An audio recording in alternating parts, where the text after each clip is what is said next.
हाय बच्चों, आप लोगों का मेरे कांड भाई आज सेशन में स्वागत है।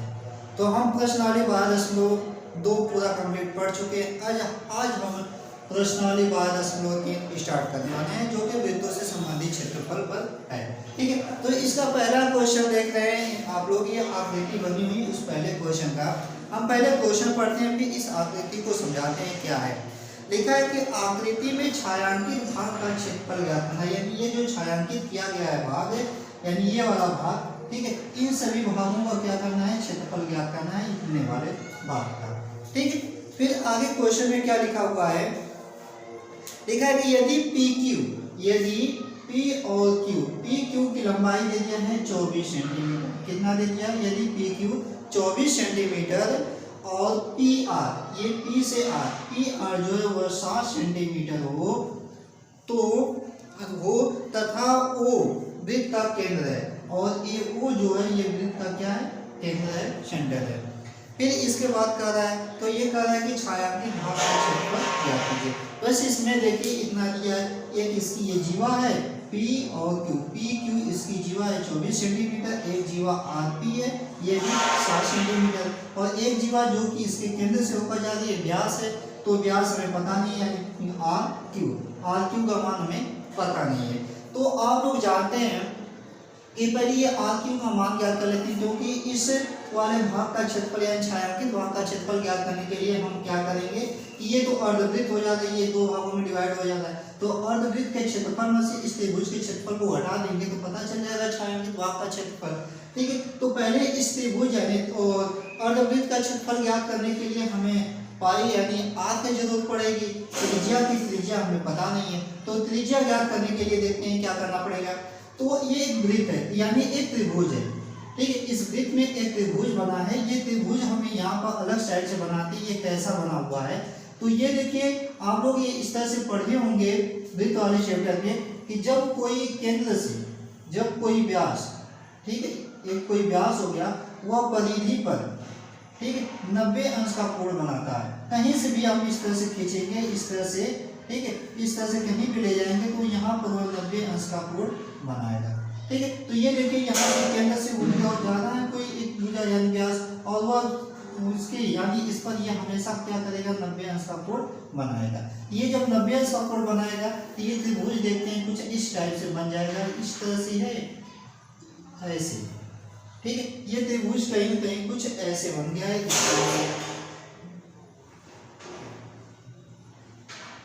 तो अब यहाँ पर ये देख रहे हैं 90 अंश है, कितना है, 90 अंश, ये हो जाएगा Q, ये हो जाएगा P और ये हो गया है R। ठीक है, तो इसकी लंबाई दे दिया है 24 सेंटीमीटर, इसका 7 सेंटीमीटर, इसका पूछ रहा है यही सेंटर है। ठीक है, तो अब आप लोगों को समझ में आ गया होगा कि इसका भुजा कैसे, यानी ये देख रहे हैं एक समकोण त्रिभुज है, एक समकोण त्रिभुज है, तो हम आसानी से यानी PQ ये कर्ण का कार्य कर रहा है, तो कर्ण का मान हम ज्ञात कर सकते हैं। ठीक है, तो पहले देख लेते हैं क्या क्या चीज दिया हुआ है। तो दिया है इसमें PQ की वैल्यू दे दिया है 24 सेंटीमीटर, ठीक है, और दे दिया RP बराबर दे दिया है 7 सेंटीमीटर। ठीक है, तो हमें RQ पता नहीं, ये RQ का मान पता नहीं, ये RQ पहले ज्ञात कर लेते हैं कि RQ बराबर कितना होगा। ठीक है, तो लिखेंगे कि त्रिभुज RPQ या QPR में, ठीक है, लिखेंगे QPR में त्रिभुज PQR एक समकोण त्रिभुज है, ऐसे लिखेंगे, त्रिभुज PQR एक समकोण त्रिभुज है। क्या है, समकोण त्रिभुज, एक समकोण त्रिभुज है।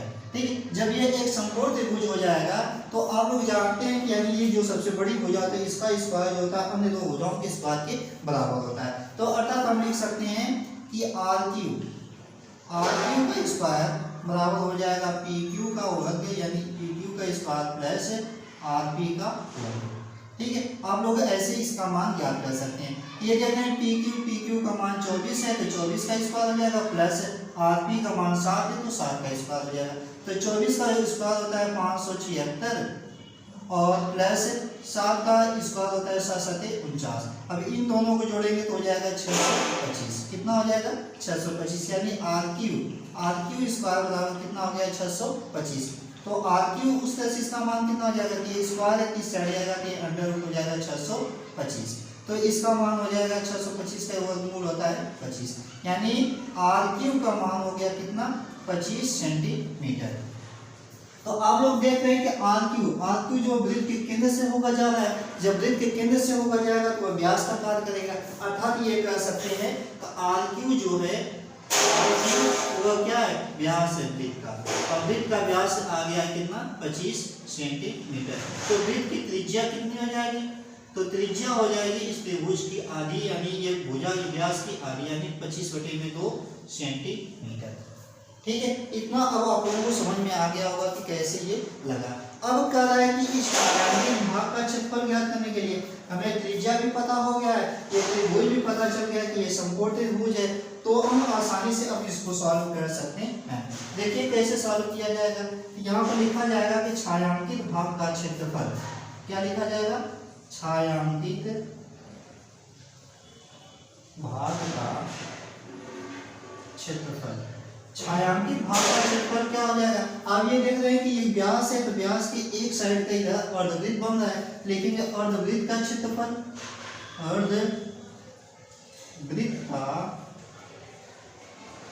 अर्धवृत्त का क्षेत्रफल और माइनस त्रिभुज का क्षेत्रफल, क्या लिखेंगे, यहाँ पर लिख देते हैं त्रिभुज किसका, QPR का क्षेत्रफल।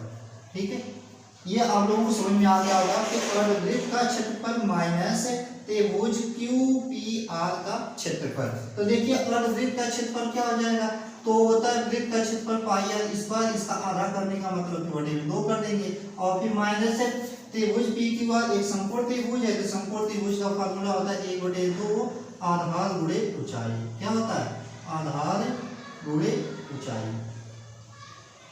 ठीक है, इस फार्मूले पे इसको हम सॉल्व कर सकते हैं। अब ये देखिए पाई का मान हम 22/7 यूज कर लेते हैं, 22/7 हो जाएगा। आर का मान यहाँ पर देख रहे हैं कितना है, आर का मान यहाँ पर है 25/2, यानी त्रिज्या 25/2, तो हो जाएगा यहाँ पर 25/2, और इसका स्क्वायर है, यानी इसका स्क्वायर करेंगे इसे 2 बार लिख सकते हैं, 25/2 25/2, और 1/2 पहले से, तो यहाँ पर गुणे करते हैं 1/2 पहले से हम लिख सकते हैं, या यहीं पर किसी में गुणा कर सकते हैं, और फिर माइनस 1/2, आधार का मान ये मान लेते हैं 7 है, और ऊंचाई कितना आ जाएगी 24। इतना आप लोगों को समझ में आ गया होगा ये कैसे सॉल्व किया गया है। अब इसी का कैलकुलेशन करेंगे, कैलकुलेशन करने के बाद जो आंसर आएगा वो इसका उत्तर हो जाएगा। ठीक है, तो अब इसे काट देते हैं, 2 से काट देंगे 12 दूना के 24, ये कट गया। फिर यहाँ पर 2 से काट दें 2 × 2, और ये हो जाएगा 11 दूना 22 से, और कोई मान कट रहा है, कोई किसी से नहीं कट रहा है, मल्टीप्लाई कर देते हैं। ये 11 गुणे 25 का 25 में गुणा करेंगे तो 625 हो जाएगा, और 2 का 2 में गुणा करेंगे तो 2 दूना 4, और बटे में ये 7 है तो 7, और माइनस यहाँ पर बचा है 7 गुणे 12। इतना आप लोगों को समझ में आ रहा होगा कैसे ये लगा। अब क्या करते हैं कि हम 11 का गुणा कर देते हैं इसमें, और 7 × 28 का गुणा करके जितना आएगा उसमें से हम इसके गुणे को घटा देंगे, जितना आएगा वो इसकी वैल्यू हो जाएगा। तो हम गुणा करते हैं, देखिए 11 का गुणा करते हैं, 11 × 5 = 55 हो जाएगा, 5 11 दूना 22, 22 5 27, 27 को 7 2 बचेगा, 11 × 6 = 66, और 66 में 2 जोड़ेंगे तो हो जाएगा 68, और बटे में इन दोनों का गुणा करेंगे 7 × 4 = 28 हो जाएगा। कितना हो जाएगा 28, माइनस 12 × 7 = 84, कितना हो गया 84। अब हम क्या करते हैं कि 28 यानी 6875 में हम 28 का भाग करते हैं, और भाग करने के बाद जितना आएगा उसमें से हम 84 को घटा देंगे, तो इस छायांकित भाग का क्षेत्रफल हमें पता चल जाएगा। ठीक है, तो आप लोग इसे इसमें भाग करके इसको घटा सकते हैं, और देख सकते हैं कितना आंसर इसका आएगा। ठीक है, तो आप लोग इसमें भाग करेंगे तो इसका आंसर आ जाएगा 161.54। इसका आंसर कितना हो जाएगा 161.54 सेंटीमीटर स्क्वायर। ये किसका आ गया, छायांकित भाग का क्षेत्रफल का मतलब क्षेत्रफल आ गया, यानी छायांकित भाग का क्षेत्रफल आ गया 161.54 सेंटीमीटर स्क्वायर। तो उम्मीद है कि आप लोगों को ये क्वेश्चन बहुत अच्छे से समझ में आ गया होगा। बस क्वेश्चन का लॉजिक है, इसको अगर समझ लिए कि क्या करना है कि इस बात का क्षेत्रफल आ जाए। ठीक है, तो हमने ये देखा कि एक त्रिभुज बन रहा है, एक समकोण त्रिभुज है। इस समकोण त्रिभुज में पहले हम इसका व्यास ज्ञात कर लिए, व्यास के माध्यम से त्रिज्या ज्ञात कर लिए। फिर ये देख रहे हैं कि एक अर्धवृत्त पर है, तो हम अर्धवृत्त का क्षेत्रफल और फिर इस त्रिभुज के क्षेत्रफल को घटा के छायांकित किया हुआ जो भाग है ये आसानी से निकल जाएगा। ठीक है, तो आप लोगों को उम्मीद है कि ये क्वेश्चन बहुत अच्छे से समझ में आ गया होगा। अब देखते हैं दूसरा क्वेश्चन क्या है।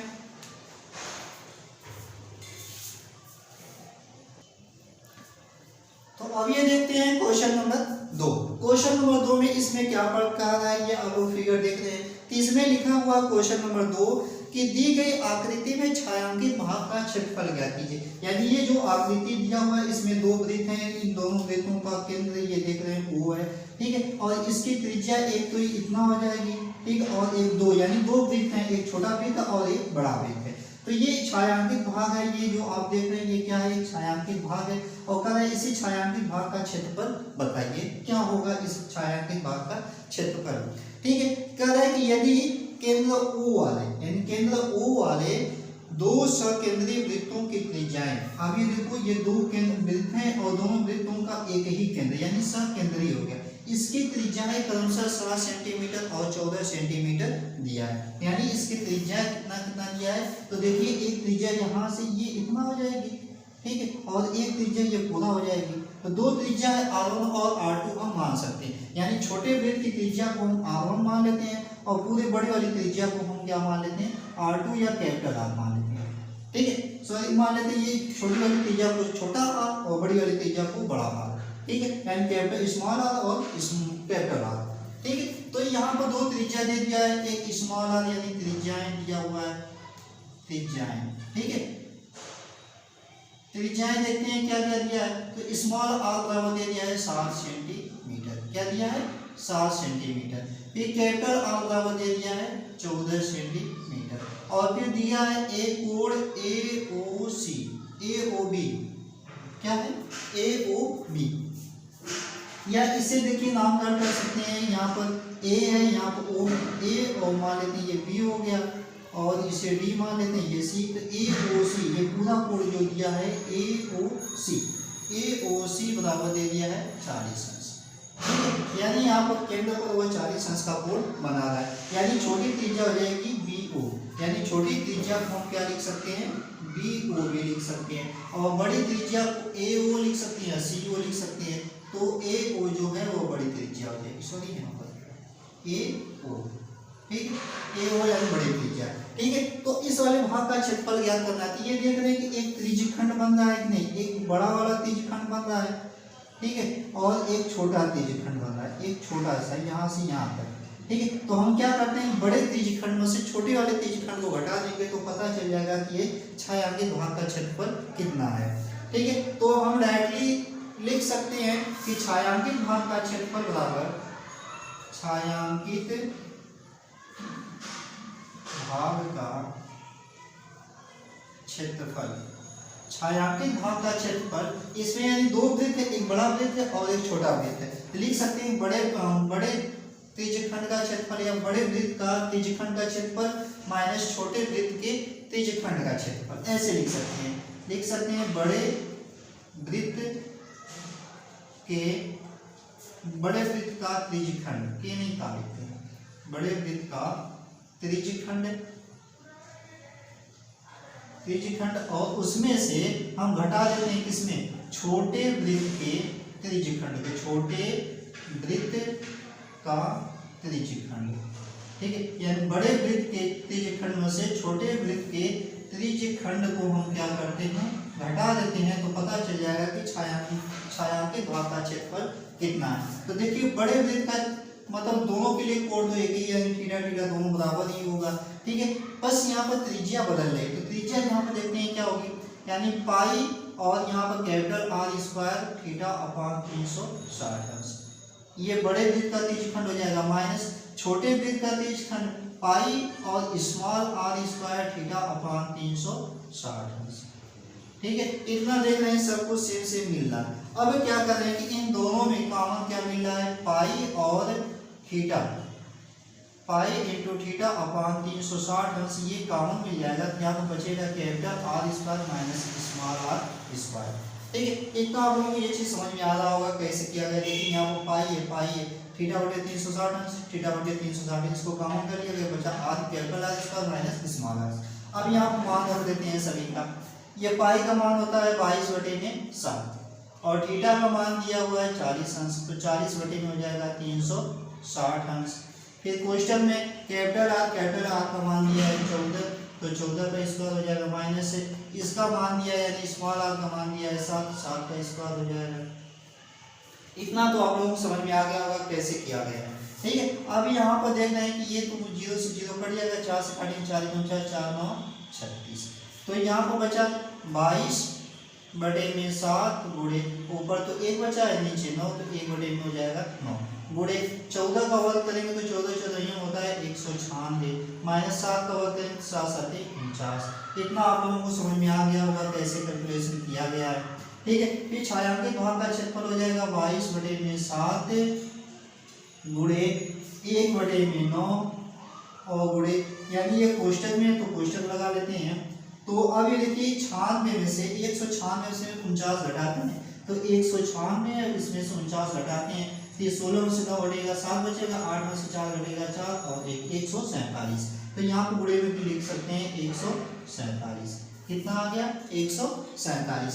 अभी इसे 7 से काटते हैं, देखिए 7 से काटेंगे 7 गुना के 14 और 7 एकम 7, यानी 7 गुना के 14 और 7 एकम 7। फिर 3 से काट देते हैं, 3 3 9 और 3 7 21। कितना कट जाएगा 3 7 21, यानी अब बच रहा है क्या 22 और गुणे 7 और बटे में 3, ठीक है। 22 का 7 में गुणा कर 22 7 होता है 154, 154 बटे में 3, 3 का भाग करेंगे तो 3 5 15 को 5 कट गया पूरा, और फिर 3 एकम 3 दशमलव फिर 3 3 9 3 3 9, यानी 51.33 सेंटीमीटर स्क्वायर उस छायांकित भाग का क्षेत्रफल आ जाएगा, ठीक है। यानी इस छायांकित भाग का जो क्षेत्रफल है वो कितना आएगा, तो 51.33 सेंटीमीटर इसका आ गया। ये बहुत आसान क्वेश्चन है, इसमें कुछ करना नहीं है, बस ये छोटा यानी 2 त्रिज्यखंड बन रहा है, एक बड़ा त्रिज्यखंड बन रहा है, एक छोटा त्रिज्यखंड बन रहा है। बड़े त्रिज्यखंड के क्षेत्रफल में से छोटे त्रिज्यखंड के क्षेत्रफल को हटा देंगे, इस छायांकित भाग का क्षेत्रफल मिल जाएगा, जो कि हमने यहाँ पर आसानी से इसका किया। बस कैलकुलेशन आपको करना है और सही से एक तरीके से मान रख देना है। तो उम्मीद है कि आप लोगों को क्वेश्चन नंबर 2 भी बहुत अच्छे से समझ में आ गया होगा। अब देखते हैं क्वेश्चन नंबर 3 यानी नेक्स्ट क्वेश्चन क्या कर रहा है, ठीक है।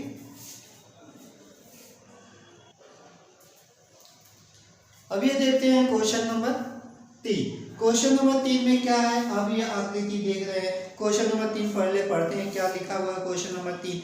तो क्वेश्चन नंबर 3 में लिखा हुआ है कि दी गई आकृति में छायांकित भाग का क्षेत्रफल ज्ञात करना, यानी इसमें भी ये जो छायांकित किया हुआ भाग है, जो रंगीन किया हुआ भाग है, इसी का क्षेत्रफल बताना है, क्या होगा इसका क्षेत्रफल, ठीक है। आगे क्या लिखा है, यदि ए बी सी डी ये इसकी भुजा जो है, ये जो एक चतुर्भुज है या ये कह सकते हैं एक वर्ग है जिसकी भुजा क्या है 14 सेंटीमीटर है, जो एक वर्ग है यानी 14 सेंटीमीटर है, और ये क्या एक वर्ग है, ये 14 सेंटीमीटर है तो ये भी 14 हो जाएगा, ये भी 14 होगा और ये भी, क्योंकि वर्ग की सभी भुजाएं आपस में बराबर होती हैं। फिर उसके आगे क्या लिखा हुआ है, लिखा है तथा एपीडी जो लिखा है एपीडी और क्या लिखा हुआ है एपीडी और बीपीसी दो अर्धवृत्त है, यानी एपीडी यानी ये वाला भाग और बीपीसी ये वाला भाग, ये दोनों एक अर्धवृत्त हैं, तो इन दोनों को मिला दिया जाएगा एक वृत्त हो जाएगा, ठीक है। तो यानी इसका जो क्षेत्रफल होगा इसके क्षेत्रफल के बराबर होगा, क्योंकि जितनी इसकी त्रिज्या होगी उतना ही इसकी त्रिज्या होगी। तो आप ये सोचिए अपने माइंड से कि अगर इस वृत्त को हम पूरा इस तरह से फैला दें, यानी यहाँ से ऐसे एक पूरा वृत्त बना दें, तो ये जो ये वाला भाग होगा उसका व्यास हो जाएगा, ये क्या हो जाएगा उसकी व्यास, और इसका आधा जो होगा वो उसकी त्रिज्या हो जाएगी, ठीक है। इसका ये आधा जो होगा यानी ये 14 सेंटीमीटर, तो आधा इसका कितना हो जाएगा 7 सेंटीमीटर, यानी आधा ये हो जाएगा आधा ये, तो यहाँ से यहाँ तक ये केंद्र की दूरी ये क्या हो जाएगा 7 सेंटीमीटर, यानी इसका आधा करेंगे तो 7 एक केंद्र पर आ जाएगा 7 सेंटीमीटर, यानी इस वृत्त का यानी अर्धवृत्त की त्रिज्या कितनी हो जाएगी 7 सेंटीमीटर। तो पहले लिखेंगे कि वर्ग ABCD का की भुजा, वर्ग ABCD की भुजा, ठीक है। वर्ग ABCD की भुजा कितना दिया हुआ है, 14 सेंटीमीटर दिया हुआ है, ठीक है। तो पहले देखिए इसका क्षेत्रफल ज्ञात करने के लिए क्या करना पड़ेगा कि ये वर्ग है, पहले इस पूरे वर्ग का क्षेत्रफल ज्ञात कर लेते हैं, फिर इस अर्धवृत्त का क्षेत्रफल और इस भी अर्धवृत्त के क्षेत्रफल में से वर्ग के क्षेत्रफल को घटा देंगे तो पता चल जाएगा कितना है, ठीक है। तो वर्ग का क्षेत्रफल ज्ञात कर लेते हैं, तो वर्ग का क्षेत्रफल पहले ज्ञात कर लेते हैं। तो वर्ग का क्षेत्रफल बराबर होता है भुजा का स्क्वायर, क्या होता है, भुजा का स्क्वायर, या लिख सकते हैं भुजा गुणे भुजा। तो भुजा है 14 सेंटीमीटर और 14 का वर्ग करेंगे तो हो जाएगा 196 सेंटीमीटर स्क्वायर। ये किसका आ गया, वर्ग का क्षेत्रफल आ गया, यानी इस पूरे आकृति का क्षेत्रफल है 196 सेंटीमीटर स्क्वायर, ठीक है। अब ये अर्धवृत्त का क्षेत्रफल ज्ञात कर लेते हैं। तो वर्ग की जो भुजा है उसकी आधे वृत्त की त्रिज्या हो जाएगी, अर्थात ये कर सकते हैं कि वर्ग की भुजा जो है, वर्ग की भुजा बराबर लिख सकते हैं वृत्त का व्यास, क्या हो जाएगा, वृत्त का व्यास। और वृत्त का व्यास दे दिया है कितना, 14 सेंटीमीटर। तो वृत्त की त्रिज्या कितनी हो जाएगी, वृत्त की त्रिज्या कितनी हो जाएगी, तो 14 का आधा कर देंगे, 2 से भाग कर देंगे तो हो जाएगा 7 सेंटीमीटर। कितना हो जाएगा, 7 सेंटीमीटर। तो ये भी देख लें कि अर्धवृत्त है और ये भी अर्धवृत्त, दोनों अर्धवृत्त सेम है। तो लिखेंगे अर्धवृत्त क्या है, APD, अर्धवृत्त APD बराबर हो जाएगा अर्धवृत्त BPC, क्या हो जाएगा, अर्धवृत्त BPC। और अर्धवृत्त BPC का क्षेत्रफल हो जाएगा, इसका क्षेत्रफल बराबर क्या होता है, तो इसका क्षेत्रफल पूरे वृत्त का क्षेत्रफल होता है पाई आर स्क्वायर का आधा कर देंगे तो हो जाएगा 2, यानी अर्धवृत्त का क्षेत्रफल, दोनों अर्धवृत्त है तो इसका जो क्षेत्रफल होगा उतना ही उसका भी होगा, दोनों को ऐड करेंगे पूरा हो जाएगा, ठीक है। तो 2 अर्धवृत्तों का क्षेत्रफल है, यानी 2 अर्धवृत्त हैं तो दोनों अर्धवृत्तों का क्षेत्रफल लिख सकते हैं, ये कितना हो जाएगा, तो यहाँ पे लिखेंगे कि APD और BPC यानी अर्धवृत्त ऐसे लिख देते हैं, अर्धवृत्त APD और BPC का क्षेत्रफल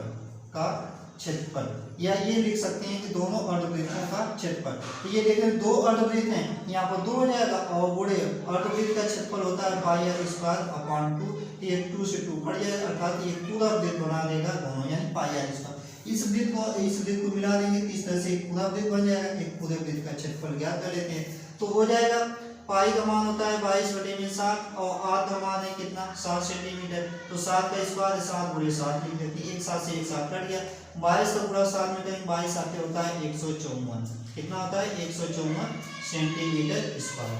तो हमें छायांकित भाग का क्षेत्रफल पूछ रहा है, इस वाले छायांकित भाग का क्षेत्रफल इसका, तो लिखेंगे छायांकित भाग का क्षेत्रफल बराबर छायांकित भाग का क्षेत्रफल, ठीक है। छायांकित भाग का क्षेत्रफल क्या हो जाएगा, तो लिखेंगे इस पूरे वृत्त का यानी वर्ग का क्षेत्रफल, यहाँ पर लिखेंगे वर्ग का क्षेत्रफल माइनस 2 अर्धवृत्तों का क्षेत्रफल, क्या लिखेंगे 2 अर्धवृत्तों का क्षेत्रफल, 2 अर्धवृत्तों का क्षेत्रफल। तो वर्ग का क्षेत्रफल देख रहे हैं, यहाँ पर आया वर्ग का क्षेत्रफल 196 सेंटीमीटर स्क्वायर, कितना है 196 सेंटीमीटर स्क्वायर है, माइनस 2 अर्धवृत्तों यानी APD और BPC, 2 अर्धवृत्त, इन दोनों का क्षेत्रफल आ गया है 154 सेंटीमीटर, यहाँ पर लिखेंगे 154 सेंटीमीटर स्क्वायर। तो 196 में से 154 घटाएंगे तो कितना बचेगा, ये 6 में से 4 घटेगा 2 बचेगा और 9 में से 5 घटेगा तो 4, यानी 42 सेंटीमीटर स्क्वायर उस छायांकित भाग का क्षेत्रफल हो जाएगा, यानी 42 सेंटीमीटर स्क्वायर। ठीक है, आप लोगों को ये क्वेश्चन समझ में आ गया होगा, बहुत आसान है। बस इस वर्ग है, वर्ग का क्षेत्रफल ज्ञात किए, ये भी अर्ध देते, ये भी अर्ध देते, दोनों अर्धवृत्तों का क्षेत्रफल को ज्ञात करके वर्ग के क्षेत्रफल में से घटा दिए, ये जो शेष भाग बच रहा है यानी ये छायांकित भाग जो है उसका क्षेत्रफल ज्ञात कर दिया गया। तो उम्मीद है कि आप लोगों को ये क्वेश्चन बहुत अच्छे से समझ में आ गया होगा। तो हमने इस वीडियो में 3 प्रश्न पढ़ाए हैं, प्रश्नावली 12.3 का पहला, दूसरा और तीसरा। उम्मीद है कि आप लोगों को तीनों क्वेश्चन बहुत अच्छे से समझ में आ गया होगा। अब नेक्स्ट क्वेश्चन के लिए नेक्स्ट वीडियो में चलते हैं, ठीक है। तो इसके लिए धन्यवाद, नमस्कार। अब मिलते हैं नेक्स्ट वीडियो में।